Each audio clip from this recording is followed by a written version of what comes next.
how to get it in there. That's what she says. We had a in-person review from Tyler, real estate mogul Tyler, who sold Vance's house. He said he loves the Ponzi episodes. Really? Yeah. Fuck yeah. I was talking to him the other day. Wait, how the hell did you meet his real estate agent? Oh, I hooked him up with the deal. I hooked him up with the real estate agent. I hooked Vance up. I'm out here trying to make people's lives better. If I can help somebody sell a house, I can help put one of my boys in a house, I'm all about it. Maybe you're in the wrong business. Maybe that's what's going on here. Dude, you should be a Chris Lindahl agent. Ugh, that dude's a scumbag. I would love to see your face fucking everywhere. Airplanes, oh my trains, god. buses. I would jerk off when I'm driving when I see you on a billboard. Is he go on the radio too? Oh yeah. No. Oh yeah. But I don't think it's his voice. I feel like it's... No, it's him. Is it him? Yeah, no, Okay. City Pages did an article. He spends almost $1 million a month advertising. Whoa. Well, it's got to be paying off. Maybe. I hope. If he can Actually, keep I that hope not. advertising budget up, like, yeah, it's fucking working. Chris Lindahl, I hate you, but we will run your ads if you're willing to put some of that marketing budget here. I was going to say, let's not say we hate him. Maybe he'll put like a little tiny bumblebutt thing on his sign. Listen, we could be the Bumblebutt podcast broadcasting from the Chris Lindahl basement. Perfect. The Chris Lindahl Basement Studios here in sunny West St. Paul. Yeah, it's as far from sunny as you can get right now. Man, it was sunny today. It was just real windy and like 4 degrees. Dude, this morning I got up to snowblow like the sidewalks, and that wind felt like fucking razor blades on my face, and I hate that more. It's weird, the day this week, like Thursday, when it was actually -7, didn't feel as cold as it did today. Yeah. Which it's allegedly like 20 degrees out. I don't see it. I was all working in that -7 shit, so... But it wasn't as bad as I thought it was going to be. I mean, if it would have been windier, it would have been fucking terrible. Much like usual in this state, the weather reporting is always wrong. So it wasn't -50 wind chills like they were expecting, and it wasn't 14 inches of snow like they were telling us. I was going to say, do you guys consider yesterday a blizzard? No. I'm going to say yes, just because of like how fast and how hard it hit. I mean, yeah. Because it took me from like downtown St. Paul to downtown Minneapolis on the freeway. She was 4 inches. And I noticed that shit. Like, I was in St. Paul and I was like, oh, the roads are fine. The storm's not here. And when I got to Minneapolis, I was like, okay, this is a plowable amount of snow. The best part about the quote-unquote blizzard yesterday, because I had my tattoo appointment, and because people are scared to go outside, I actually found a parking spot. Oh. So I was happy about that. Yeah. They're all at home, and I can actually park in the lot. Usually I can't. It's funny because where his shop is, like... Oh, dude, it's just such a clusterfuck there. Oh, it is. But the Trader Joe's has underground parking, right? Mm-hmm. And I was just sitting there watching people get stuck at, like, the very top of it from the snow. You got soccer mom in the minivan spinning her wheels at top, like... yeah. Apparently 52 was a nightmare. I didn't take that over here. I took it for a brief stretch from my mom's, and yeah, no, where it's the actual Lafayette Bridge is just a hockey rink. Sure. It's so Treacherous. bad. Wow. Even on 94, there's just long, like quarter-mile stretches where if you turn your wheels at all, you're going 180 degrees and slamming into the fucking sidewall. I can say 35 was okay. It was fine. It was decent. Yeah, not too much ice. There's a lot of people going really slow, but it wasn't too much ice. Even the streets aren't even really that bad. Side streets are okay now. Yeah, but they could use some salting, I think. Definitely. Yeah. All right, well, that's your Minnesota traffic report. Thank you very much. Hello, welcome to another episode of the Bumblebutt Podcast. Yuck, yuck. The only podcast on the internet that uploads weekly. Who knows what it'll be about? Certainly not me. My name is Adam. Sitting across from me this week first is Jordan. How are you? Oh, I'm doing good, bud. How are you?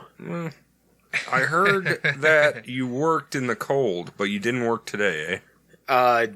No. Good job. Boss called it off because of the snow. I thought I was going to be working till about 4:30 or so, or like 2 or something like that today. Looking forward to getting some overtime hours, but that did not work out. Oh, yeah, you get OT now, right? Yes. Nice job. Well, I mean, I've always gotten OT. But, oh, did you? Yeah. Time and a half, too? Even yeah, at your it's other just job? a matter of, at my last job, if the boss actually had the work for us. Right. Now you have more stable employment. Very stable employment. I wasn't sure if you still had to do Saturdays or not with your new job. I don't know if you've ever I don't that. have to, but I'm going to start doing it just, to add, 4 or 5 extra hours onto the check and, put some money away and whatnot for the baby. I was going to say, you got a miscreant on the horizon, so you're going to need some cash. And we find out what we're having on Tuesday. Find out what kind of flavored bun it is. I was going to literally reply to your wife's little Instagram thing saying, do you want a boy or girl? I was just going to say, I want a bass. That's all I care about. If a bass came out of there with little fox ears, I'd be so happy. Beautiful. All right. Well, that's good. Jordan, good job. Also with me, Cody. Hello. Hello. How was your week? Not too bad. It kind of drug along, but it was fine. I'm kind of, I think this is probably, the worst week? Probably this week and next week would be the worst weeks of winter, and then finally it'll slowly die off. No, we're going to get fucking slammed in late February. Look. I know it. Look. My memory of that time is, yes, it snows, but it's not like cold. Dude, I remember last year, like mid to late February was our big polar vortex where it was like 5 days of, negative 70 fucking wind chill. Mm-hmm. If I never have to hear that. And I worked fucking, during that bullshit. If I never... I will be so happy if I don't have to hear that goddamn phrase. I heard it all summer and everything, so I'm not... Listen, man. It's not going anywhere. It was bad. It was bad. I'll say it because I had to set up fucking 40, 50-foot tall scaffolding in the middle of that shit. Well, you know what? Maybe you probably won't have to do that this year. No, probably not. I know there I won't be a polar vortex. Well, even if there is, I'm not in that same industry anymore. That's right. So you should just roleplay your Randy Quaid from The Day After Tomorrow, and then you're fine. You'll survive anything. Dude, I like the meme that was going around yesterday or Thursday, where it was The Day After Tomorrow, like movie cover where everything's covered in snow, and they just crossed it out so it said tomorrow. That movie's on HBO right now. I didn't mind it. I've saw it quite a few times. Yeah, that's all right. It'll get the job done. Oh, I finally saw The Ring. Ooh, with the American one. Yeah. Okay. It's really good. No, I thought it would be scarier. Okay. I think now you need to watch the Japanese one free on YouTube. And then compare which one you like better. The American one I think is clearly better. I've heard that too, so I don't know if I'm going to watch Ringu. I might just be fine with Naomi Watts' performance. Man, I'm just going to tell you right now, watch The Lighthouse. You know what? That is so far on my fucking radar. I need to watch that. I wanted to rent it today, but literally last night I woke up at 1 a.m, couldn't get back to sleep. I watched Annihilation, which I was asking Adam about, and then like 4 o'clock this morning I fell asleep, woke up at 7. I was like, you know what? I'm not leaving the fucking house. So my whole day was shot. Right. So you didn't rent the Lighthouse because you didn't leave the house? Correct. But that seems very ass backwards. Can't you rent it on the TV? Yeah, but why would I pay $7 to rent it when I can get it from Redbox for $2? Oh, you're a Redbox guy. Yeah. I know. I don't know. Either way, like, everyone knows I don't watch movies and shit. Me and Amy made it a point to watch that one. It's so fucking good. Okay. And now we're going to get into the episode. Yep. Okay. We're going to pick that up on Between the Bumbles, because I have a lot of questions. Well, boys, that sure was fun. Hell yeah. Let's get into the meat and potatoes of this episode, the finale of Charles Ponzi. Can I make a confession quick before I start here? I'm ready. We've done so many episodes, and the very end of this, actually made me very sad. What? So what? I don't know. I don't know. Once we get there, I don't know. It made me really sad. Obviously, the book had a lot more detail than I'm going to tell. Yeah. But it is just, it's a sad. And when we get done, we have to build our Mount Rushmore, okay? Yeah. So sure. after that, that's going to be the conclusion. But anyway, let's get into it here. I've always thought, just based on the first 3 episodes, that this was going to end tragically or be a tragic tale. Because I feel for Ponzi. I always feel for him. I know. He's just trying to do right by himself, right by his family. And right by himself again. As long as, he gets to enjoy being very rich for like 6 months. So, Yeah. Hey, man, whatever. that's more than most of us get. True. I've gotten 0 so far.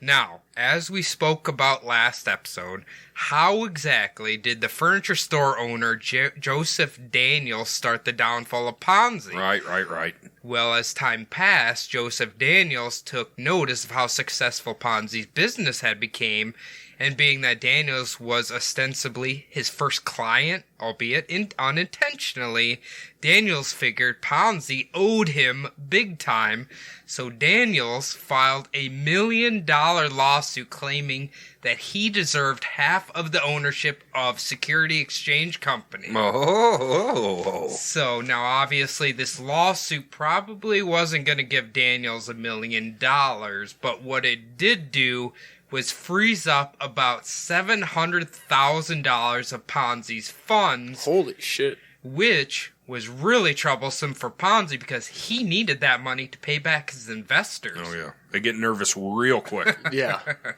Now, the other thing it did was drew the attention of the press. The Boston Post would post a little story about a Boston man being sued for $1 million. Great headline. Which obviously would prompt an interview with Ponzi, but with his charming demeanor, he was basically able to play the victim card, and it actually worked for the most part, mainly because they couldn't locate Daniels for his side of the story. What a fucking idiot. Now, while Ponzi was calm and collected with the press, internally he was sweating, because he already had the postal union and police kind of keeping an eye on him, but this story did have one unintended coincidence that Ponzi didn't mind, and that was when he had a 2-day run of investors who were spooked by the story and wanted to collect their investments. Like any smart people would. Of course, they would have to forfeit that 50% interest, which for Ponzi was perfectly fine because that just kind of cleared off his debt a little bit. Right. Now, while there were plenty of his investors collecting their money early, Ponzi's company was still taking in about $1 million a week at this point. Holy shit. Ooh, he's doing just fine for himself. And only when you said $700,000 would be frozen up, I was like, well, that's going to fuck with his operations for a bit. But not if he's clearing $1 million a week. Yeah, no shit. That freezing amount's going to come more into the picture later on. Okay. You'll see. It's going to be just enough to not pay out interest or some shit Yeah, like that. Basically. I'm sure. So to combat Daniels, Ponzi would hire a very renowned lawyer named Frank, I think it's Leveroni. It's like that seesaw pasta. If you could order a Leveroni pizza, would you guys do it? Yeah, I'd do it. I mean, yeah. I'll do it right now. If it ends in oni, I'm guessing it's a good cured meat. Mm-hmm. So Leveroni just wanted to settle this case out of court, but Daniels thought he could be getting big money out of Ponzi. In addition to the lawyer, as an additional layer of defense, Ponzi began to remove his funds from his banks and shift them around or open up new accounts under aliases. Hey man, you have to. It's tough to just keep that kind of cash around, so you gotta move it around. It's hard out there for a pimp. Absolutely. The thing that's funny is he opens up an account under woman's name. Perfect. So do they not ask no one's who the hell suspect it. Did they not be like, who is this person? Maybe one of his secretaries does it for him or something. Could be. It's funny. I didn't list the aliases, but one of them literally was like a nickname for his secretary. Really? So maybe she did it for him. Yeah. What's your name? Sweetie Smith.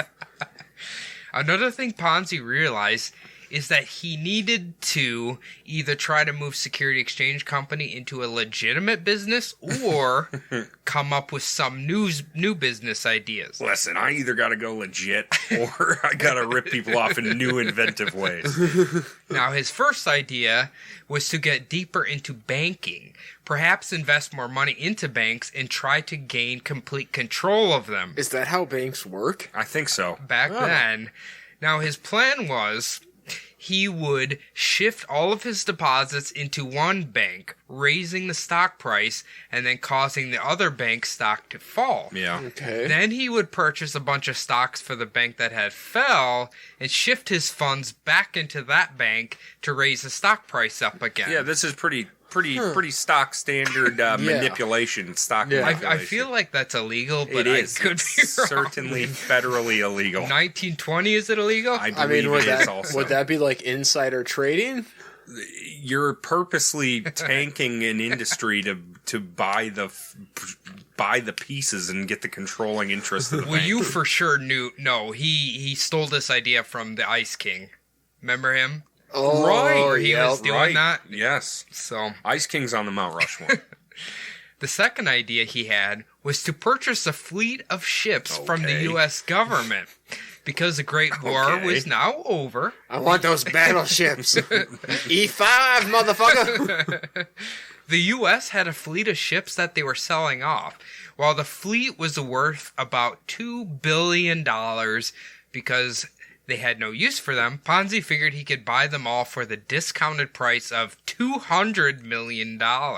What is that? 10% of what they're going for? Is that true? I think so. Yeah. 90% discount on there, baby. All right. I mean, I wouldn't be surprised if the U.S. government would do that, if I'm being completely honest. If somebody shows up with $200 million cash, you're going to take that out the door.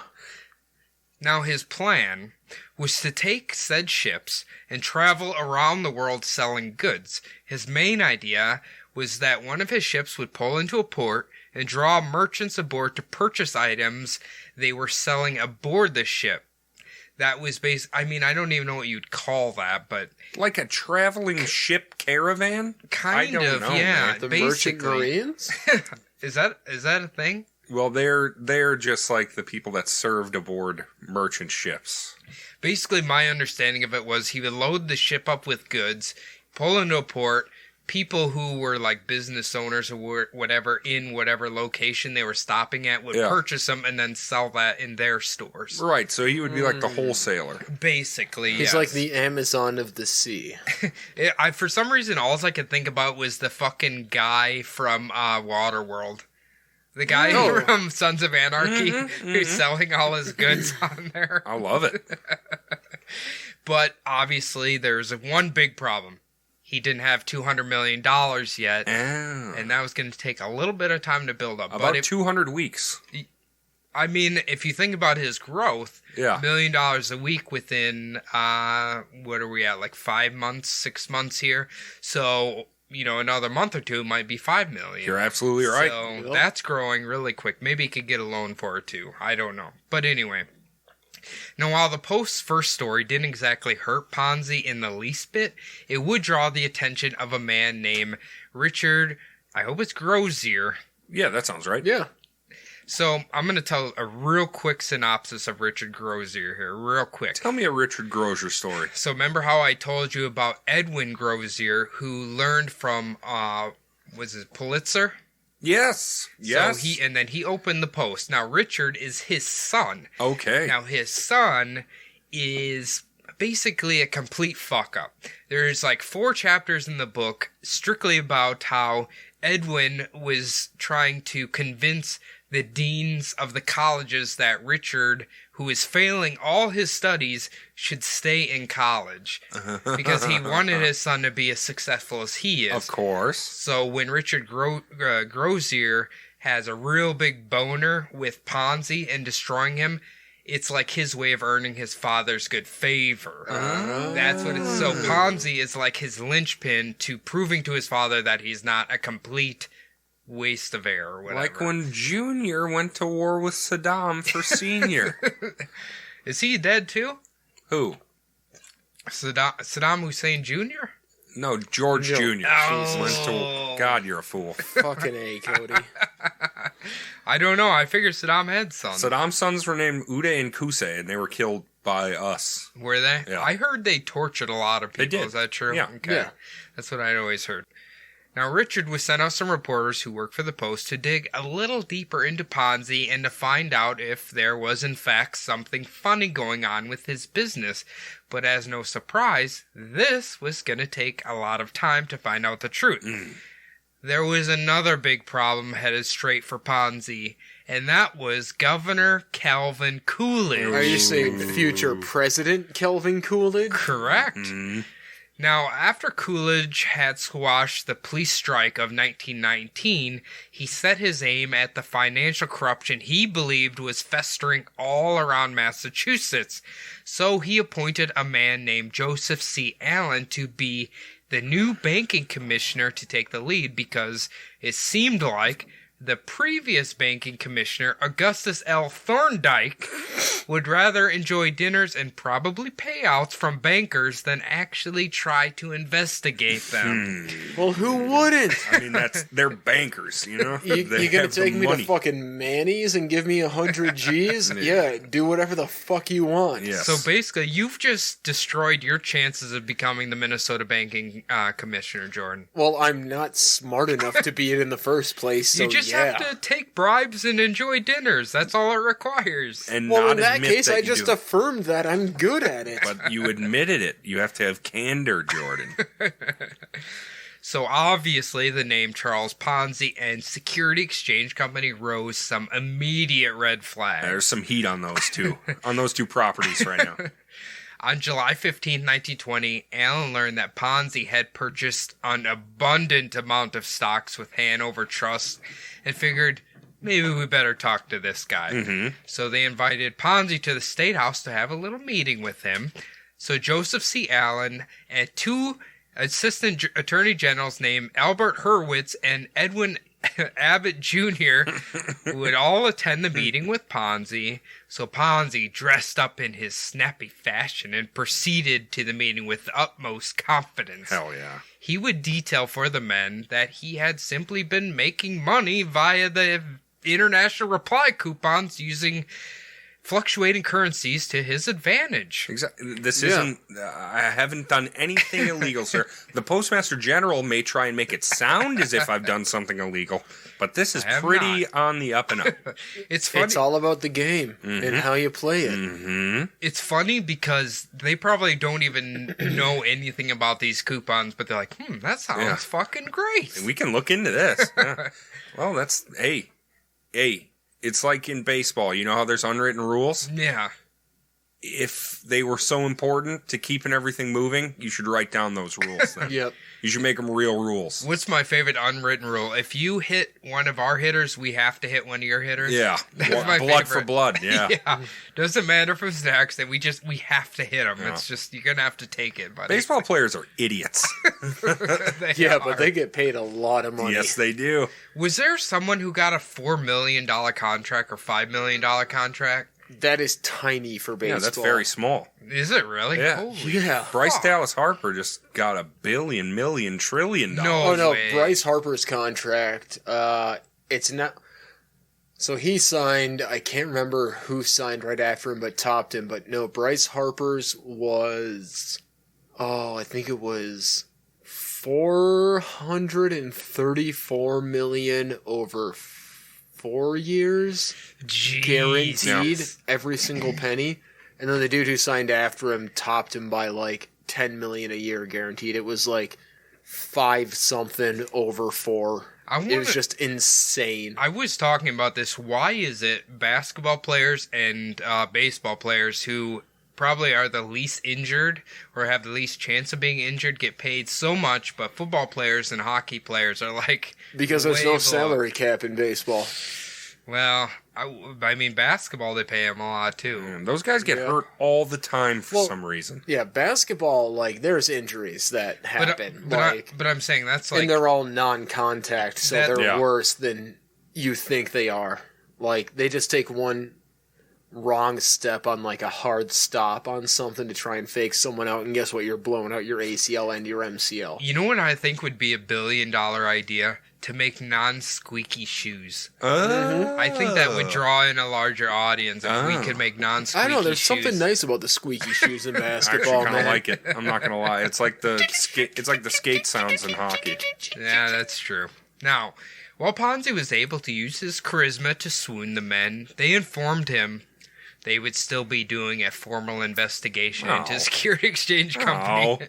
I mean, he tried. It was funny because Ponzi actually told those men, hey, why don't you come invest in my company? He told the two attorney generals? Yeah, he's like, hey, come on, invest some money. They're like, nah, we're okay.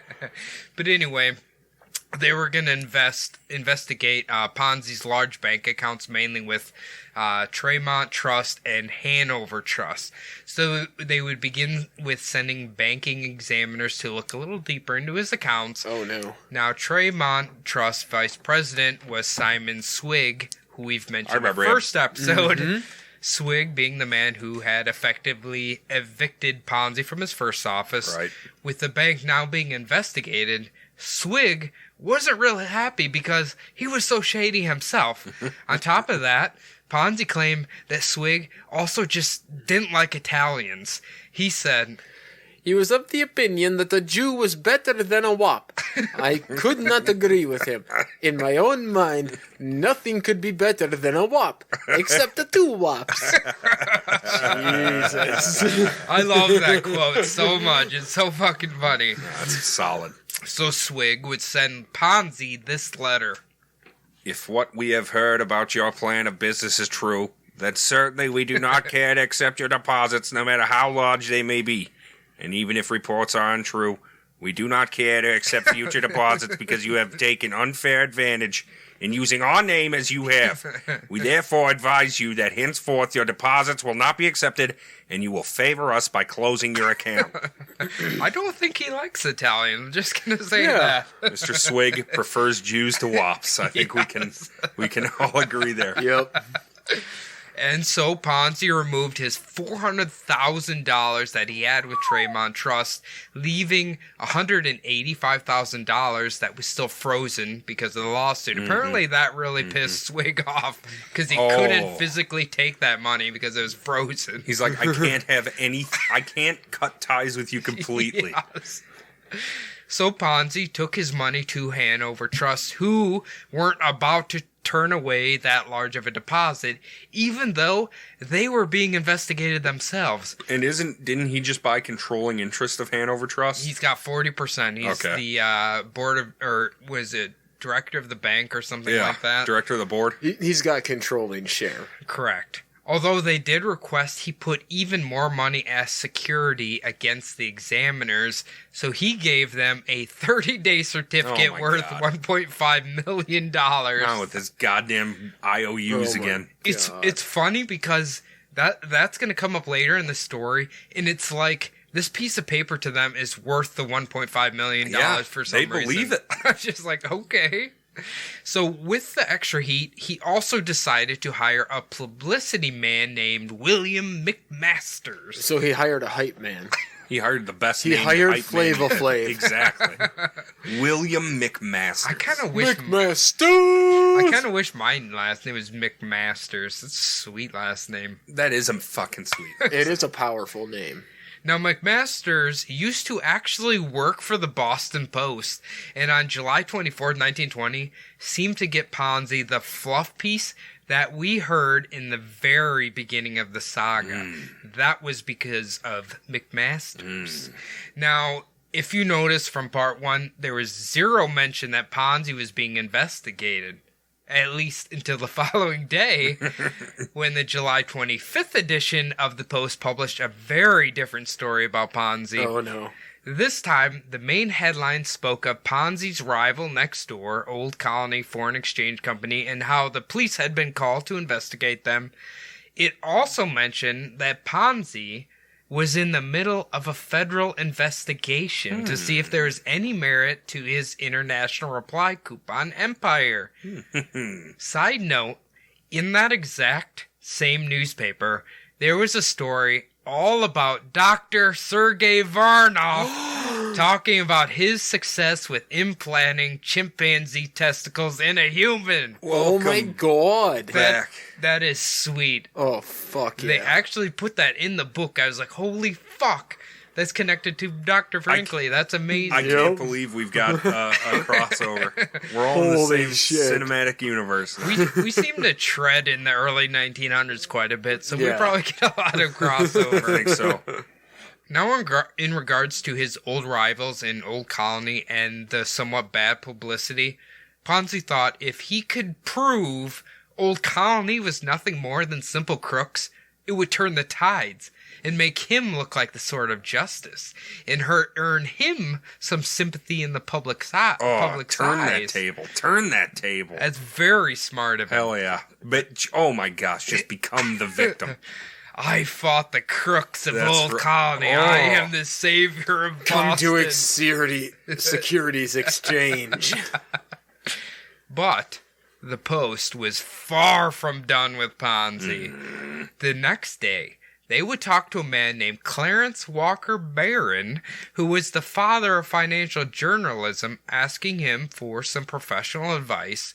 The following Monday, the headline read, Barron says reply coupon can be worked only in a small way. The story read, no man of wide financial or investment experience would look twice at a proposition to take his money upon a simple promise to pay it back with 50% increase in 3 months.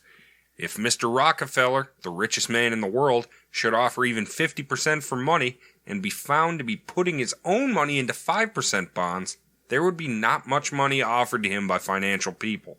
There is now probably opportunity for people to deal in a small way under these postal arrangements so as to make money out of the fall in foreign exchange, but it is unreasonable to ask anybody to believe that any large amount of money can be so invested.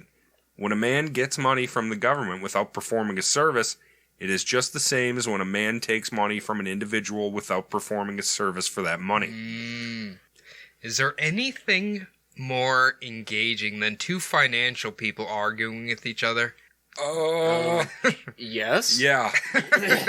Yeah. Well, this 3% yield is better than your 2.5 over a shorter term. I've always wanted to attend a financial meeting and then probably blow my head off from boredom. I was going to say, I've never had the desire to do that in my life. Now, as you can probably see, being publicly criticized isn't a real good look for Ponzi.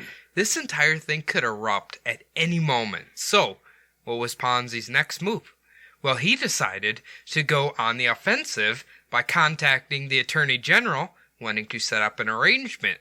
So he would be directed to a meeting with Suffolk District Attorney Joseph Peltier. Now, apparently Peltier wasn't exactly squeaky clean himself, and the book tries to insinuate that he wasn't against taking bribes. Sure, it's 1920. It's like it's rude if you don't take a bribe, exactly. Honestly. Either way, Ponzi told them he was going to shut down his business and allow them to do a complete audit of his company. Wow. Now, he's going to just stop taking in investments. Just keep that in mind. He's still going to pay out people. Gotcha. So, after they found out it was all on the up and up, all the investigations would completely cease. That was the agreement. Gotcha.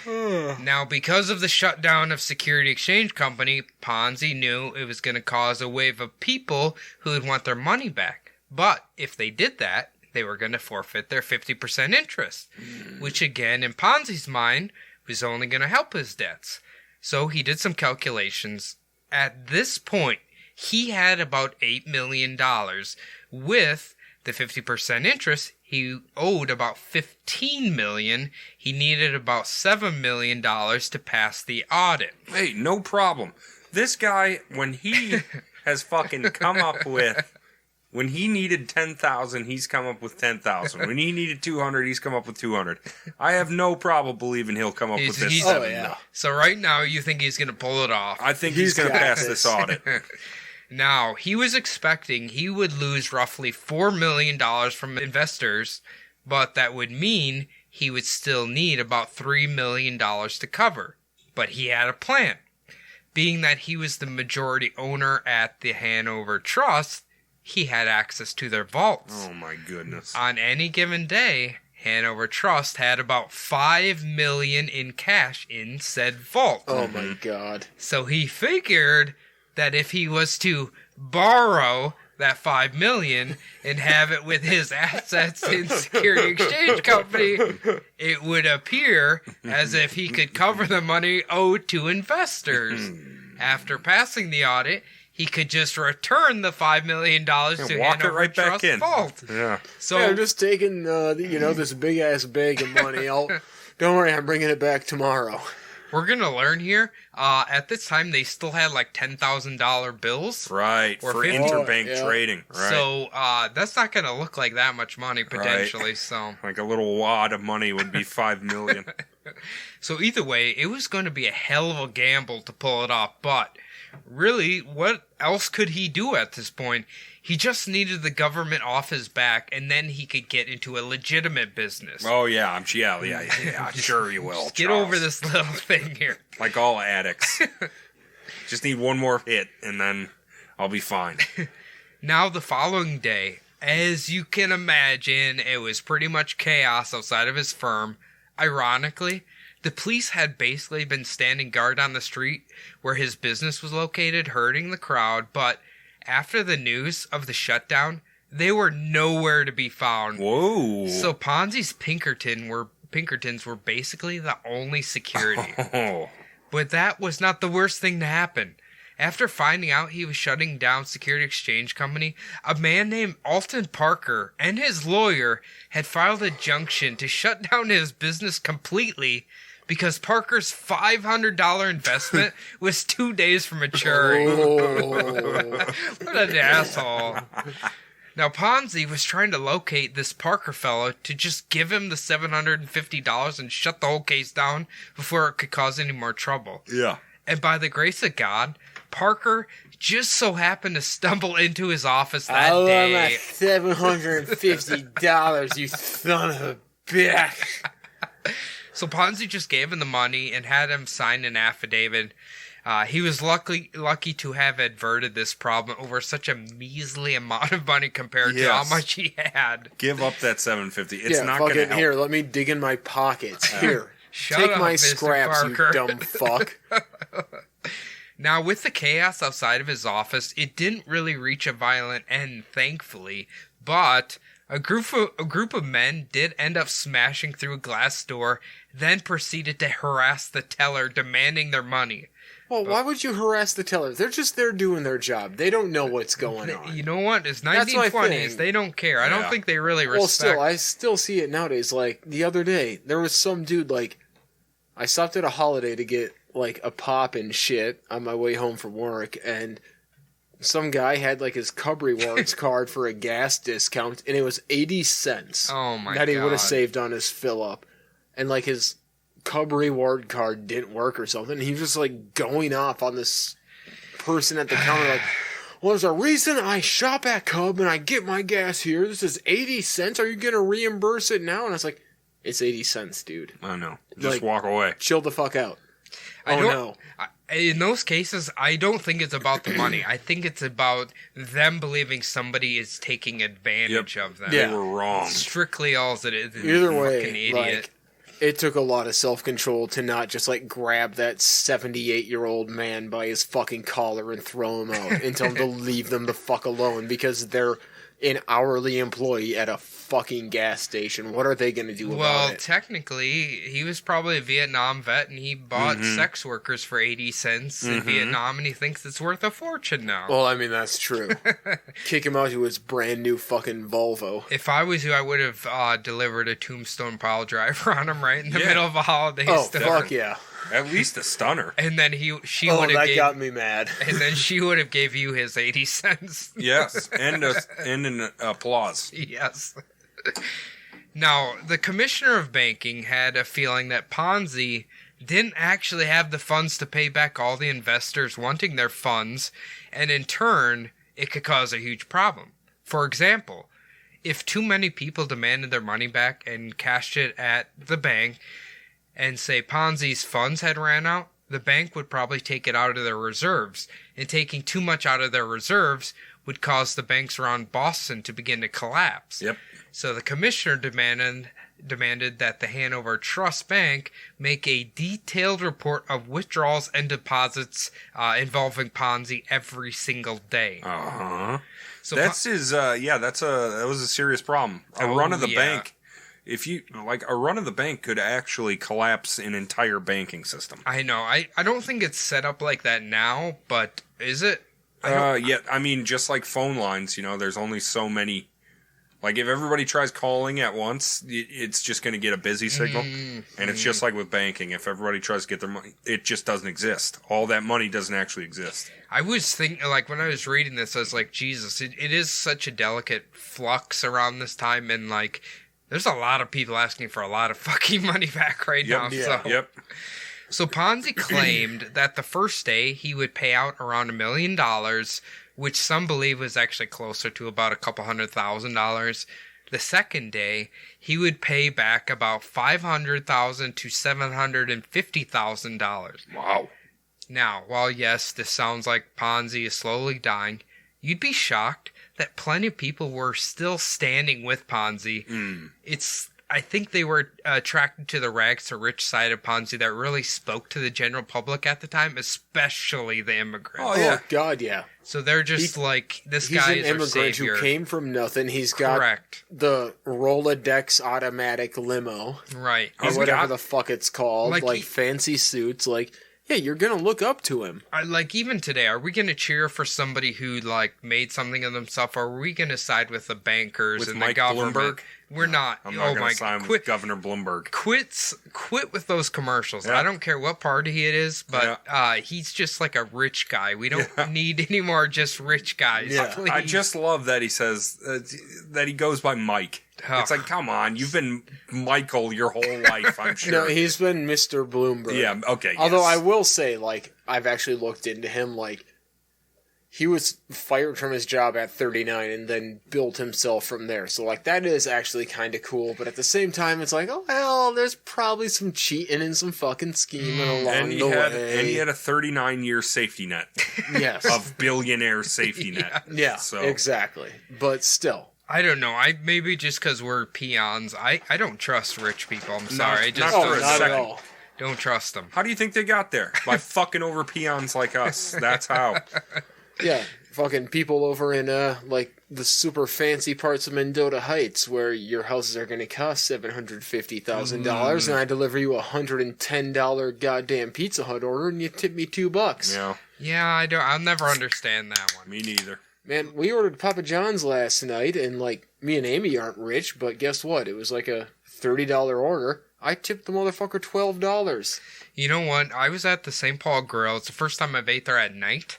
And honestly, the service wasn't great, and the food was overpriced and not really that great. Sure. Sorry to say. And at the end of the night, I was like, should I give her a good tip? You know what? Even though the service kind of sucked, still gave her the appropriate amount of money for said tip. Oh, God, yeah. Because she's still working, It's just imagine some of the shitheads that those people are serving. You want, an old-fashioned with this specific amount of this whiskey and blah, blah, blah, blah, blah. All these specific requests. And, if it's not the right amount of pink or red in their steak, they're going to send it back and complain. The steak was high quality that I got, but definitely needed more salt and pepper. Just going to say it. Hey, that's fair. Yeah. The steak you can douse that motherfucker in salt and pepper because it can absorb all the way in it. At least they didn't over-season it. You know? You know what you do? You go up to the Cherokee Tavern on Smith. Is that good? Oh, it's fucking fantastic. I need to try it. I'm a little scared by the looks of it. I need to try it then. No, it's good. Actually, like later this month when it's Amy's birthday, we're going there. Hell yeah, let's do it. Because the Thursday of the week of your birthday, you get a free filet mignon dinner as long as you're with like another adult who buys an entree. It's not a bad deal. Fuck no, that's like a fucking $60 meal for free. Anyway, while the Post had already started in the downfall of Ponzi, it didn't quite hurt him as bad as they had hoped. The morning of July 28, 1920, Richard Grozier would release a headline and article that could either destroy his personal reputation or Ponzi's. It goes as follows. Is Mr. Ponzi the wizard on the foreign exchange market that his alleged profits appear to make him out as, or is he running on an old game in a new guise? The experience of the ages arouses skepticism that he could do what he claims to have done, and yet all the forces investigating his scheme so far have been unable to prove him guilty of fraud. Governments are not going to allow themselves to be swindled on this scale indefinitely, and it must be only a question of a few weeks before the golden goose is killed. There is, of course, still the alternative that possible there never was any such goose. I didn't really... Fuck geese, remove honk. I didn't really include it in the notes, but keep it in the back of your mind, guys, that the Post is really upset that the government's kind of like pussyfooting along the investigation. Yeah. So keep that in the back of your mind. Everybody except for that one reporter that wrote the fluff piece. Yes. He's like, this guy's great. Security Exchange Company continued to be flooded by people wanting their money back. But, again, in Ponzi's eyes, this was bittersweet. The Boston Post was fairly unrelenting in their pursuit of Ponzi. The reporters would literally hang around his office most of the day asking him questions. Wow. He made sure to tell them he was thinking of selling Security Exchange Company for $10 million. In fact, he had someone in New York City who was interested. Of course, he wouldn't give any more details than that. Of course. Always make him think. Go ahead, Jordan. Oh, I was going to say, give him a little bit to hang on. There you go. Yep. They might leave you alone. It's the telltale sign of a con man. This got a little worse for Ponzi when on July 30th, 1920, the Boston Post published this headline. Extra coupon plan has exploded. New York postmaster says not enough in the whole world to make fortune Ponzi claims. Oh, shit. It contained a quote from New York postmaster Thomas G. Patton, who declared that it was impossible for him to make money from this simply because there was not enough coupons. New York itself had on hand about 27,000 international reply coupons, which carried a value of about $1,400. So it's impossible to make $1 million a week off this? Correct. Now you'd assume this would be damning. And while, yes, people were still demanding their money back, shockingly, there were plenty of people that were still on his side. Yeah. In fact, the newspaper called the Boston Traveler wrote that same day a piece comparing Ponzi to Babe Ruth. They wrote their article as if talking to Babe Ruth. Wow. It read, "Give half that pedestal to Charlie Ponzi. Great pair, Ruth and Ponzi. Ponzi is a lot like you, babe. The bankers are said to be trying to retire him with the banks full. Just like trying to retire you with the bases full, eh, babe?" Oh, Jesus Christ. That would be amazing. If there's a statue of Babe Ruth and Charles Ponzi was right next to him. That would be strangest. That'd be fucking I just amazing. want to see one of Babe Ruth holding a plate of spaghetti. This is like Clint Eastwood interviewing the chair. Fucking Babe Ruth interviewing Charles Ponzi. Now, shortly after this, Peltier would attempt to completely stop his probe after Ponzi for some reason, but his boss would inform him how badly Calvin Coolidge was pushing to fix the financial corruption, so they appointed a man named Edwin L. Pride to handle the audit instead. So when the time came, Ponzi handed over all of his records, and Pride informed him it was going to take him about 4 days. He was going to work through the weekend to get it done. What a trooper. Yeah, what a loser. Weekends for me, baby. But unbeknownst to Ponzi, the audit might not actually be the biggest problem at this point. He had a traitor lurking in his circle. Shit. His publicity expert, Mick Masters, must have begun to wonder if Ponzi was actually a financial genius, or if this was just a simple rob Peter to pay Paul scam. So in the off hours, McMasters decided to scour Security Exchange Company for the truth. You fucking snake. McMasters, your amazing name, you're a snake.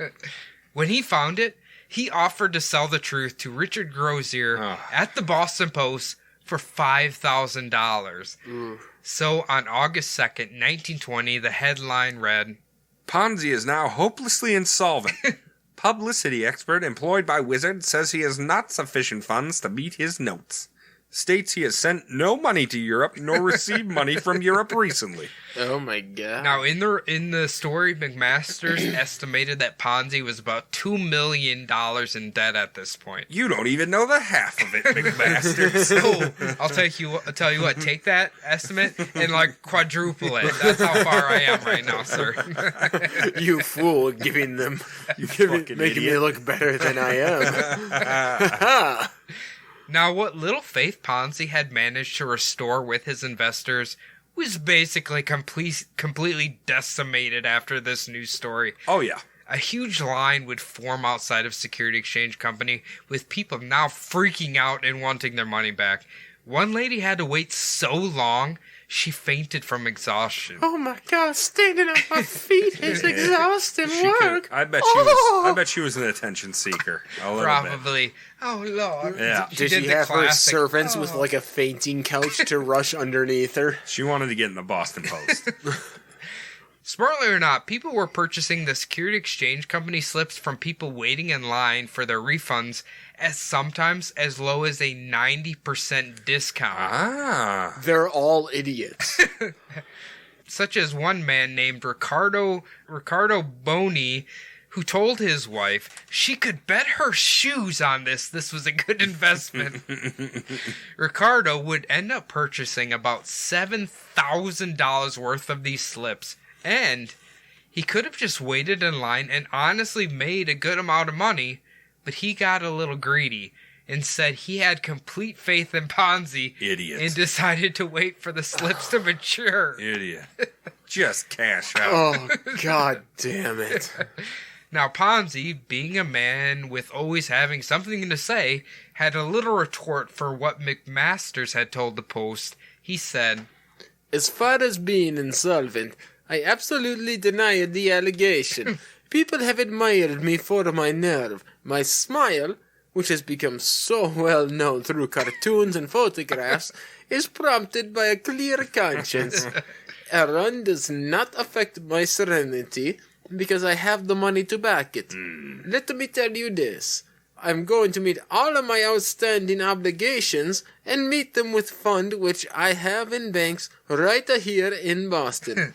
And when that is done, I shall have millions left. Oh my. Now around 2 p.m., they would close the doors to the business, figuring it was going to take the rest of the time just to pay off the investors who are already inside. Well, yeah. There's a fucking line around the block. Yes. Give me my money. We really don't have it. Now, with the doors closed, Ponzi decided to speak with some of the folks waiting outside and managed to calm down the crowd and restore their faith in him a little bit. When Ponzi was outside, one newsboy told him, "You're the greatest Italian ever." No, I am the third greatest. Oh. Christopher Columbus discovered America, and Marconi discovered the wireless. Aw, you discovered the money. What the hell is the wireless? I couldn't really figure out what the hell that was. Is that wireless telegraph, probably? You're probably right, yeah. Good on you, Marconi. I always feel like that's like a gangster's name for some Marconi. reason. Is the wireless telegraph messenger pigeons? Yes. Funny story. That same day, one paper managed to track down William 520% Miller. Asking his opinion about Ponzi. He said, I may be rather dense, but I can't understand how Ponzi made so much money in so short a time in foreign exchange. I would much rather own this grocery store, where I have few worries and breathe God's free, pure country air. Good on you, sir. Thank you, 520% Miller. By the end of this week, Ponzi would have to return an additional $1 million to his investors. Ponzi's old friend Louis Casello took advantage of the chaos going on at a security exchange company and wrote forged Ponzi notes and sent his people inside to cash them. Jesus. Now, Ponzi was obviously hemorrhaging money, but he was still holding on to the belief that if he could just get over this little hump, he could start a new legitimate business by getting into banking, his shipping business. You get the idea. So Ponzi got the idea to try to strike a deal with furniture owner Daniels to get his accounts unfrozen. So they would agree to set up a meeting strictly between Ponzi and Daniels. No lawyers. Man on man. Daniels started off with a $100,000 offer to drop the lawsuit. Ponzi just scoffed. Daniels quickly then said, how about $75,000? Ponzi knew he was overly eager to just get paid. It told him, how about $50,000? And Daniels agreed. Wow. Now the trick was to get his funds unfrozen, but to do that without involving Daniel's lawyer, because obviously the lawyer definitely was just going to try to get his cut. Oh, yeah. But one of the banks who had $389,000 of Ponzi's money refused to unfreeze it without the lawyer present. So Ponzi and Daniels agreed to lie to the lawyer and tell them their agreement was for $25,000 to ensure that he didn't get nearly as much. God damn. He just can't. And he thinks he's going to open a legitimate business after all this, huh? He can't even do simple things without being a fucking scumbag. Initially, the lawyer was pissed because he thought he could get more money out of Ponzi, but Daniels had already struck a deal. So the lawyer would get about $9,500 in the end. Daniels said this afterwards. I could have got more if I had presented my evidence to the court, no doubt. But the lawyers might have got it all. Now I'm happy and can sleep tonight. Probably with a full bottle of booze and a steak in his belly. You know what? It's funny how skeptical they are of lawyers at this point too. Shit. Bankers everyone and lawyers. Still should be. Yeah, remember that. True that. So as a final cherry on top, Ponzi told Daniels he would involve him with his new business. Oh, awesome. Let's partner up again. God damn it. Now, freeing up his funds couldn't have came at a better time because people were still trickling in wanting a refund, which wasn't necessarily a bad thing because the audit was still going on. Yeah, it looks great. I mean, it actually does look great if he's still able to fulfill refunds every day that the audit's happening. Obviously, Ponzi was still wanting to get this new business up and running, but figured it would look a little fishy if he did it right away. But would he survive the upcoming barrage? On August 9th, 1920, the banking commissioner, who had been secretly keeping an eye on Ponzi's accounts, discovered that he had been opening up several accounts in other people's names. But that wasn't what really got his attention. The fact that Ponzi had tried to withdraw funds from a bank in New Hampshire that he did not have. First, he tried to withdraw $250,000, but that was denied. I hope so, yeah. Then he tried to withdraw $150,000, and that was denied. I should say he wrote checks for these amounts. Gotcha. Now, mind you, this was because the account only had $146,000. Okay. But that was enough for the banking commissioner to believe that Ponzi was potentially bankrupt. Yeah. So, you don't really forget, you only have $146,000 and try and write a $250,000 check. It sounded like they didn't necessarily have the right to strike him at this point, but when they saw that, they're like, this is our opening to get him. Sure. Yeah, you know what I mean? Like, it's probably not technically the legal way to do it, but was their time to strike. So with seeing that, obviously the banking commissioner believed that Ponzi was bankrupt, so he would contact the Attorney General, J. Weston Allen, who would immediately order a freeze on all of Ponzi's accounts and would tell the treasurer at Hanover Bank to immediately stop any payments. Now, initially, Hanover Bank said they were going to do that. But when the banking commissioner threatened to make them liable for Ponzi's overdraft, they pretty quickly complied. Hey, no problem, guys. Hey, you got it. Obviously, this was bad for Ponzi. Yes. But he was still managing to keep his cool. In fact, he would just portray it as simply the government overstepping its bounds. He had managed to pay off all his investors up to date, and they simply had no reason to be doing this to him. In fact, in one newspaper article, he said the public should rise up and forcibly remove these men from office. Yeah, armed revolution. Fuck yes, dude. He topped off this interview with pulling out a wad of cash with a $10,000 bill on the outside and exclaimed, I am broke. They say I am broke and I'm a criminal. You boys all know me. If I did not have the money to pay all of my notes with, I would not have stopped paying on the 26th of July. I would have flown the coop. He isn't lying. No, sir.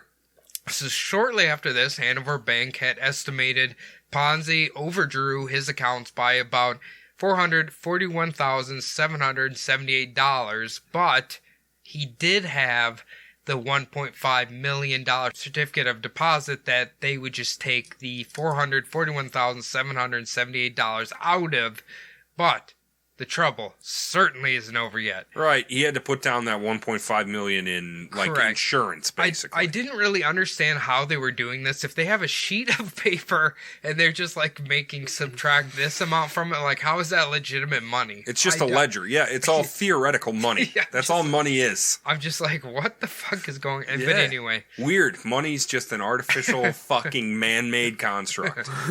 Now, unbeknownst to Ponzi, one Post reporter heard a rumor about his arrest in Montreal and headed to Canada to find out the truth.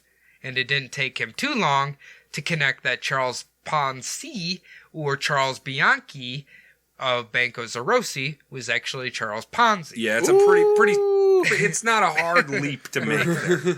So they would publish the newest Boston Post with the headline, Canadian Ponzi served jail term. Montreal police, jail warden, and others declare that Charles Ponzi of Boston and Charles Ponzi of Montreal, who was sentenced to 2.5 years in jail for forgery on Italian bank, are one and the same men. State authorities now active and promise at least one arrest in case soon. Ooh. Now, the interesting thing about the arrest soon is there was literally no official comment from any sort of government agency. They were actually going to make an arrest. It seems that they just put this in there for some reason. Yeah, it's spicy. It's that Bianca Latin spice, you know? Yeah, that's how you get them views. After this, when people were trying to find out if Ponzi was actually the person the papers were talking about, he adamantly denied even knowing who the hell Charles Ponzi was. But around noon that exact same day, Ponzi would come clean about all of his previous criminal history, but did claim he basically took the rap for Banco Zarossi and just tried to help out Zarossi's wife and children, which is kind of true. That is kind of true. He's a good guy. Also, that he wasn't actually trying to smuggle the Italian aliens and was just falsely imprisoned for it. He topped off the interview with saying that even though the truth was now out in the open, he was certainly going to continue to pay off those looking to collect their funds from Security Exchange Company, and he was going to step down as the chairman for Hanover Bank. Oh. But around the same time, the banking commissioner posted this note on the front doors of Hanover Bank. Under the authority invested in me by law, I hereby take possession of the property and business of the Hanover Trust Company. Ooh. Ooh. Now, the reason for this is because Hanover's illegal activity went even deeper than just Ponzi's overdrafting. Oh, they're crooked to the core, are they? They believe that Hanover had completely exhausted its reserves as well as handed out illegal and unsafe loans. They found that Hanover President Henry, is this Shalimsky? Schmielinski. Henry Schmielinski. Pronounce it as it's spelt. Chmielinski. Polish last name. We'll just say Henry Polish last name. Henry Schmielinski. No, anyway. It's probably like Henry Johnson. Well, anyway, he had been secretly borrowing money to finance real estate purchases under a company he ran called Polish American Finance and Trading Association. Hey, right to the point. My favorite company, PAFTA. Hey, PAFTA. Now, up to this point, the banking commissioner had nailed Ponzi, but the man who was doing the audit of his company was still working on it. By the time he was almost done, the man doing the audit, named Edwin Pride, figured Ponzi owed about $7 million, but Ponzi knew he only had about $4 million in assets. But there wasn't any arrests yet. Nothing concrete. Shortly after the Post released the headline, "Arrest in Ponzi case may be made today." Inside this particular paper was the latest sketch by Ritchie titled "Ready to Burst," containing cartoon images of four men, Gallagher, Pride, and the two Allens who stood atop the federal building and the State House using spears to poke holes in a balloon labeled "The Ponzi Get Rich Quick Bubble." Wow. Oh, shit. That sounds like a sweet fucking cartoon. Just gonna say that. We should see if we can find that and get it on the IG or something. That'd be fucking bad. Do it for the gram.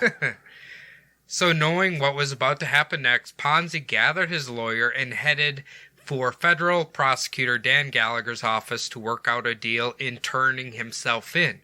While Ponzi told Gallagher that he was innocent and he assumed Pride had simply overestimated his debts. If he wanted to turn himself in early, he was going to have to agree with Pride's assessment.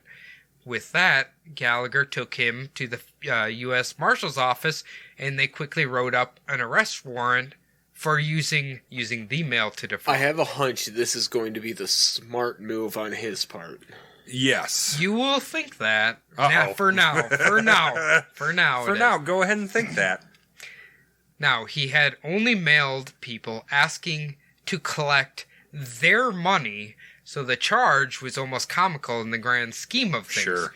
So Ponzi just waited until he found out his bail amount, then posted the $25,000 in cash to get out. Okay. He probably just had it in his pocket. Probably. That's like three $10,000 bills. Yeah. Can you break a 10,000? You know what? Just keep it. Get yourself something nice.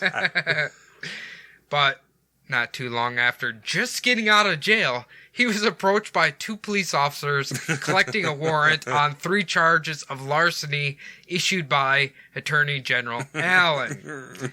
Again, he pleaded innocent and posted the $10,000 bail, and basically just had to wait for his court dates. I thought if you posted bail, it was like, oh, cool, you paid us enough money, so no criminal charges coming your way. No. That just gets you out of jail until your court date. Yeah. Oh, so well, that's no, it's not a payoff amount for your crimes. That's what I always thought it was. My sweet baby Jordan. No, you just get out of it. I thought it was just like, oh, $100,000 bail. Yeah, here's $100,000. All right, see you never. That's why, like, if you're really, really rich and you pay off your bail for, like, I think, did OJ get this bail for his murder? Yeah.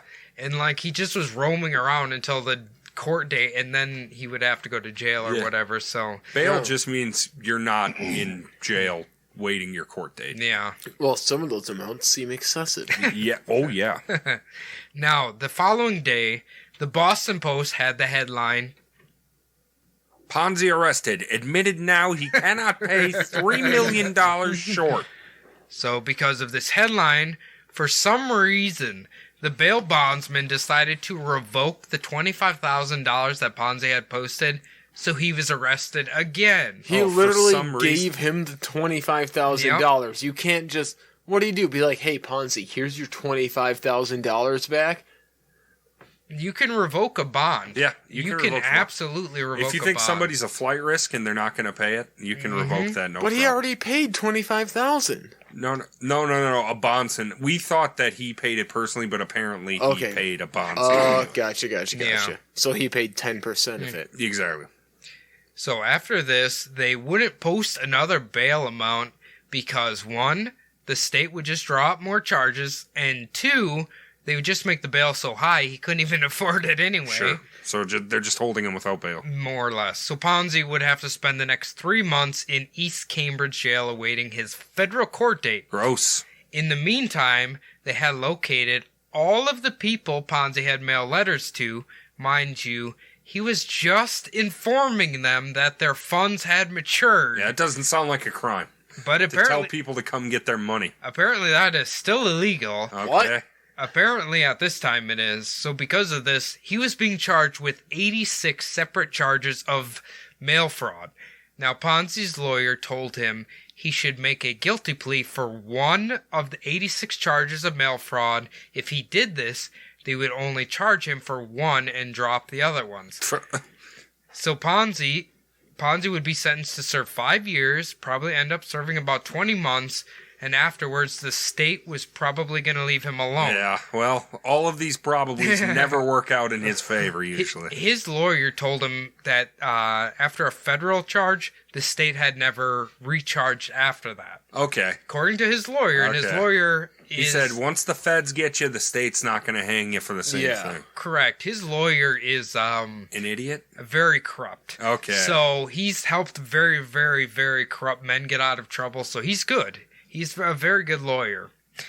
Well, now, this sounds like the best course of action. Ponzi was straight up refusing to plead guilty because he didn't want to be away from Rose for that long. Even though she was sticking by his side and telling him he needed to do this. Yeah, take this deal. But when the time came, Ponzi would finally relent. In the end, Ponzi would be sentenced to serve 5 years, but they allowed him to serve his time at Plymouth County Jail so he could assist with the bankruptcy proceedings and also so his family could visit him. Oh, well, that's so he didn't nice. he didn't have to go to a federal pen. That's pretty nice. No, it's very nice of him.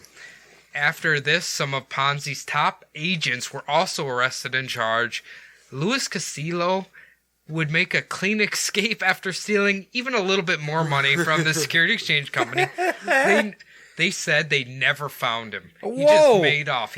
They never would find him. He went to Mexico. Later.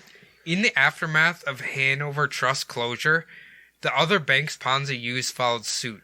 Cosmopolitan Trust Company, Fidelity Trust, Tremont Trust all ended up closing their doors because of this. The whole reason was because once Ponzi got arrested, the depositors were really scared to use the banks that he was using, so they all pulled their money out. He poisoned the well for everyone. Correct. Once Hanover closed, they got freaked out, took their money out of those banks, and then they all fell within like a month or something. Shit. So, yeah.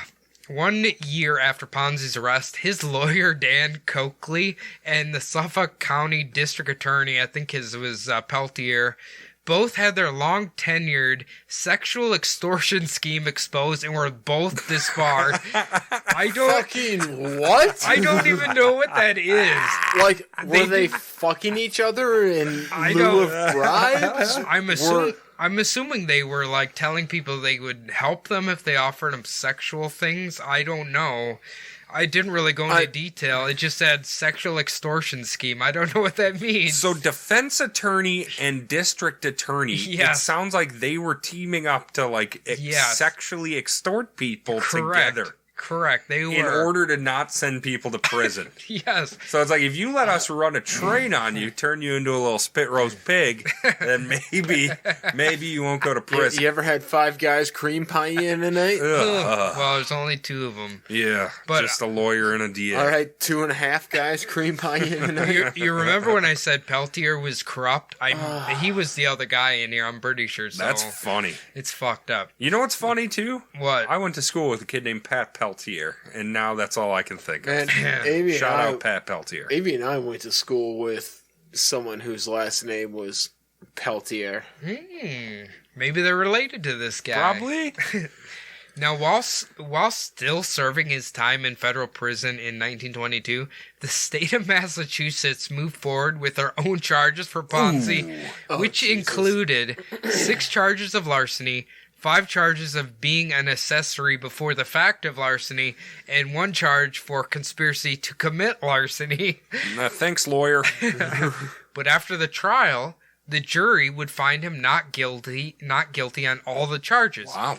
In August of 1924, Ponzi would finally be released from the Plymouth County Jail after serving 4 of his 5-year sentence. So his lawyer was wrong on all accounts. Yes. Well, he's a sexual extortionist. I don't know if he should have been trusting him. Yes, he was supposed to do 1.5 years and... Suck my dick, you only get 30 months. Now, after he was out, the state tried to bring up more charges. Wow. But the jury ended up deadlocked in its decision. Then the state brought up charges against Ponzi for a 3rd time in February of 1925. Jesus. This time, he was found guilty and sentenced to serve 7 to 9 years as, quote, common and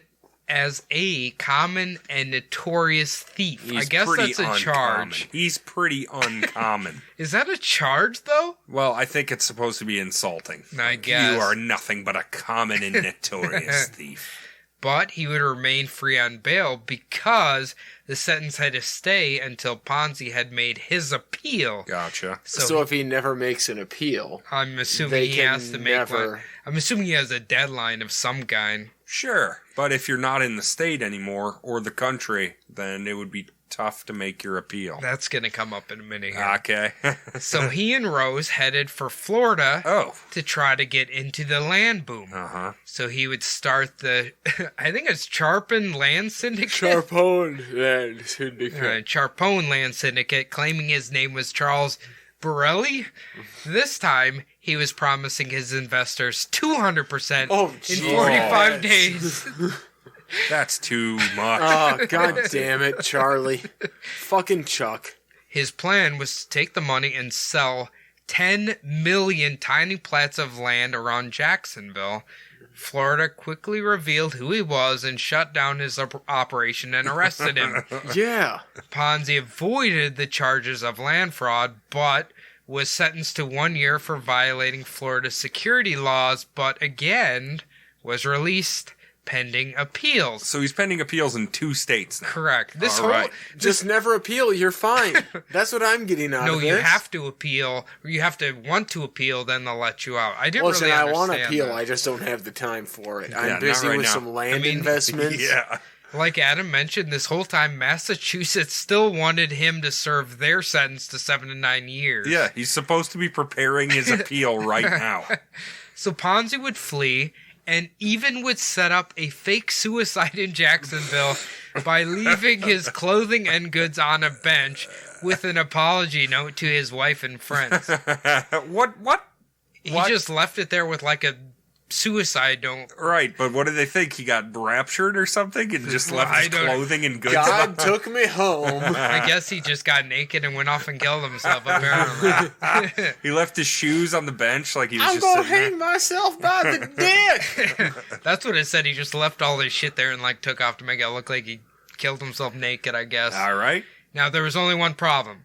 He told someone he was working with while he was still a fugitive the truth. They turned him in, and he was arrested again. Trust no one. Exactly. While in custody, Ponzi would send a telegram to both now President Calvin Coolidge and to Benito Mussolini for pardons. They were both ignored. He would be extradited back to Boston in February 1927 to begin his prison sentence.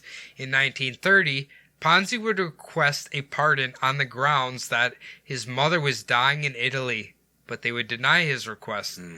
Now, Imelda would pass away without ever realizing how much trouble her son was actually in. I mean, that's sad. Kind of a blessing. Yeah, that's a relief for her. I mean, she thinks he's this great success story. Yeah, she doesn't know about his jail time and how he fucked people over. Yeah, I know she died thinking the best of her son. You got to remember, though, she was there for his first arrest.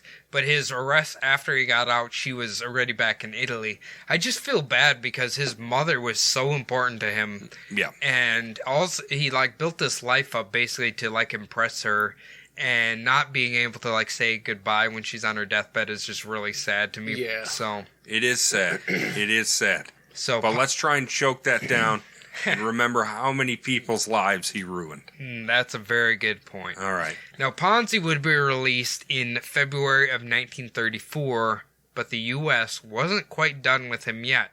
Seeing that he had never officially became a U.S. citizen because of his arrest record, the U.S. government decided to deport him. Yeah. So on October 7th, 1934, he was sent back to Italy.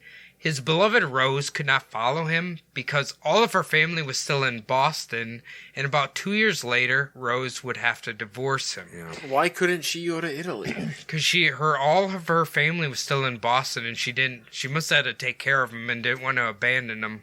That was what I was getting out of it. In 1939, Ponzi would move to Brazil, taking a job for an Italian airline called Lati. While here, he was earning about $75 a month, which Ponzi claimed in Brazil wasn't too shabby of an amount of money. Sure. But his health was failing. He was losing his eyesight and would be weakened by a heart attack. That occurred 7 years to the day of his deportation. Ooh. So he's only been in Brazil, not too long. He basically was in Italy for a little bit, and then he went right to Brazil. Wow. So now Rose and Ponzi would continue to send letters to each other. It seemed that even though they were divorced and several thousand miles apart, they both still loved and cared about each other. In 1948, Ponzi's health was fading fast. He was legally blind at this point, and a brain hemorrhage caused him to lose control of his left arm and his left leg. Finally, on January 17, 1949, Ponzi died of a blood clot in his brain at the age of 66. He had $75 to his name, just enough to cover the cost of his burial. Rose wanted his body to be buried in Boston, but she didn't have the funds to actually do the whole thing. Rose, on the other hand, lasted until 1993 and finally passed away at the age of 97. Holy shit. Oh, she was on the Titanic. That was Rose. She threw that big-ass necklace that would have been enough to provide her a comfortable rest of her life into the ocean again. Fuck this giant diamond. It was after her passing and going through her belongings that they discovered all of the love notes that her and Ponzi had been mailing to each other that entire time he was still alive. It was really, really, really sad. And the book had a picture of Ponzi on his deathbed. It didn't even look like him when he was younger. It was really sad. Ugh. Anyway, in 1957, the Oxford English Dictionary officially added the term Ponzi scheme with the definition as a form of fraud in which belief in the success of a fictive enterprise is fostered by payment of quick returns to first investors from money invested by others. So there it is, boys. Woo! It's all over. That's Chuck. That's Charlie there, buddy. Y'all heard it? I don't know. Maybe it was more detailed about his death in the book, but I just felt really sad. He rose up so fast after living so hard, and then then within 15 years, he's dead. Yeah, basically. He spent, how many, 15 years in jail, and then he died basically about 15 years after he got out of jail. Yep. And, he couldn't. The thing that it really leached on is how much him and Rose, even though they were divorced and, didn't physically see each other, they just, had this undeniable connection with each other, which was really neat. Just honestly. A lifelong bond. Yeah. So, but yeah, that I don't know. What do you guys feel like? Do you think he just got in over his head, or was he really greedy, or what do you think? I think he got in over his head because he wasn't smart enough, really, and he just kept making bum decisions because he's a gambler. Yeah. And eventually, you keep robbing Peter enough and Paul's going to kill you, I guess. I think initially his coupon idea did have like some merit in his mind. Obviously, that's not even possible to do it. He should have probably tried to like immediately get into a legitimate business to start churning money. No doubt. But yeah, it was. But I think he, grew up poor, and he just wanted to impress his mother. He wanted to make impress his mom. He wanted to have all of the nice things, provide for Rose, and he was willing to do whatever he could. So, I mean, he fucked over a lot of people, but there is a bit of sympathy from me because, he wanted to give the best life for his family. Right. Now, the thing is, too, like, it didn't really say how many people actually lost money from him, because a good chunk of people got their money back before he was arrested. So, and the banks were paying out what they owed him. So I don't really know how much he actually scammed out of people in the very end, but obviously... Probably a lot. Yeah, the fact probably. That we use Ponzi scheme to this day, like with Tom Petters and everyone, like... And our boy, what's his name? Hecker? Wasn't he doing Denny Hecker. Was he doing that? He was doing something. His was like subprime lending or some shit, where he paid off banks to approve people for their fucking $100,000 Cadillacs that made $30,000 a year. I wouldn't doubt if a lot of dealerships do that. They just aren't caught for it yet. Yeah, you know what I mean? Oh yeah, no, a lot of Futh Auto on Concord. I know for a fact they do that. Weren't you literally just saying last week that they were a good... No, fuck no. I've never said anything good about No, Futh. I don't think he has. Someone was saying they're a good dealership. I don't know. It doesn't matter what your credit is. I have bad credit, and, they'd probably get me approved for auto financing at a 37% APR. Yeah. And the other thing is they'll just repossess it and make their money back anyway. Exactly. Now, you miss 1 month and they're done. We're coming to fucking get this. Okay, let's close this out. Adam, start off with your 1, 2, and 3 for con men. Where do you have them in order? Okay, in order, it's in order. Number 1. God, just in terms of fame, it's going to have to be Ponzi, number 1, and then Soapy. Brinkley, and number 3. And then Brinkley, 3. Okay, what do you think, Jordan? Motherfucker did exactly what I was going to do. That's how you felt, too? Okay. Yeah. I think we give a lot more to... We give Soapy an edge over Brinkley because Soapy is definitely a pioneer. Oh, yeah. He was way more, shoot 'em up. Creative, shoot 'em up, intuitive. I don't know. See, I think Ponzi's up there because he made a shitload of fucking money and he didn't actually hurt anybody. He's the only one who didn't physically hurt anybody. True. I bet Brinkley killed more people than Soapy did. Brinkley maimed people, man. Maimed them, and he was what was his kill count? 50-some people or something? Yep. So, yeah. Yeah, there we go. But Soapy made a lot more money than Brinkley, I'm sure. Soapy? No. No? Brinkley's the champion of that. Brinkley's the cash champ. Oh, yeah. He was $50 million, wasn't he? I just can't remember. He was radio advertising champion. Yeah. He was all that stuff. I think, Ponzi was $8 to $9 million. Brinkley was I think he was $50 million. I think it's 50. Soapy, I would assume, is in the 100,000s. Who knows? Gold. Yeah, I was going to say, it's the you got to go with the time periods, Absolutely. too. So obviously, Brinkley I just like Soapy. I like Soapy. Soapy's fucking dope. Sue me. I like Soapy, bitches. Soapy's classy. He looks good in modern days. And if you like modern days, you can email us at bumblebuttpodcast@gmail.com. What's that, Adam? bumblebuttpodcast@gmail.com. As always, follow us on Twitter at bumblebuttpod and on Facebook and Instagram at bumblebuttpodcast. Yep. Also, we have a Patreon. Hell yeah. And it's called patreon.com/bumblebuttpodcast.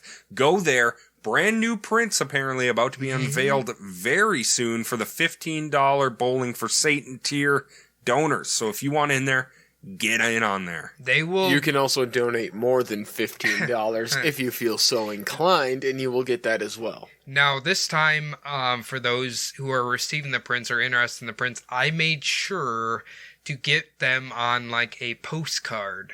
So it's going to be nice, thick, durable paper. I figured that maybe it would like hold up better that way. Okay. We were supposed to get them today, but because of like you heard the weather report at the beginning of the episode, I don't know if the mail got delayed or whatever. Sure. But they'll be out this week, I promise you. And obviously, you guys haven't really talked about your chairs here now that you're sitting comfortably. God. So this is the first episode we've had with new chairs. I know you haven't heard Jordan's squeaky ass over there.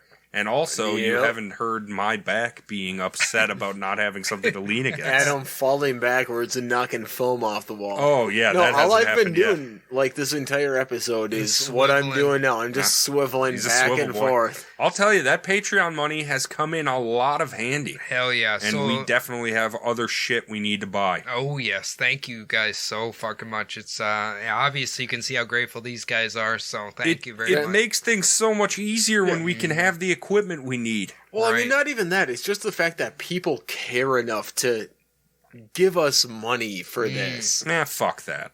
No, it is. And now it's time for the most important part of the show, at least if you ask Cody, the iTunes reviews. Let's get it. Well, it seems like Jordan's threats are coming through because we got one more 5-star written too from DJ 2012. Good year. DJ 2012.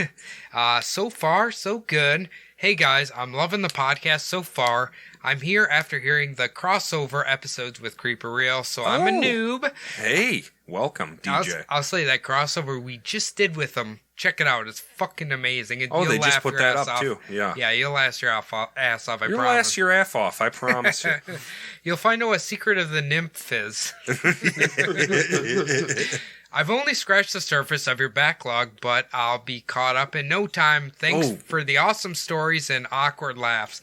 Is it awkward laughs? I think. Hopefully. Yeah, thank you, sir. Hey, thank you, DJ 2012. DJ 2012, you have been pardoned from the threat. That's right, but not the rest of you. Everyone else who hasn't, the threat remains. Keep issuing threats, Jordan, because we're getting about one written a week. So I will find your address, and I will come and have a stern talking to with you. And he will leave empty Hams cans and Newport cigarette butts all over the place. Listen, I've recently transitioned to Camels. So okay. Something a little less harsh on the throat. A little more Turkish. A little less. I'm working on my way to quitting. So I love it. Gets on a little lighter on the throat and whatnot. I love it. So, I think this will be a conversation for Between the Bumbles, huh? I think so, too. Let's do it. I'm curious about the cigarettes now. All right, everybody. That's going to do it for all of us here at Bumblebutt Podcast. And we will see you next week. And that's going to do it for me. I've been Adam. That's going to do it for Jordan. Thank you, Jordan. Thank you, Adam. That's going to do it for Cody. Thank you, Cody. Thank you, Adam. And as always, have a nice weekend, unless it's Tuesday. Email or comment if you think I'm having a boy or a girl.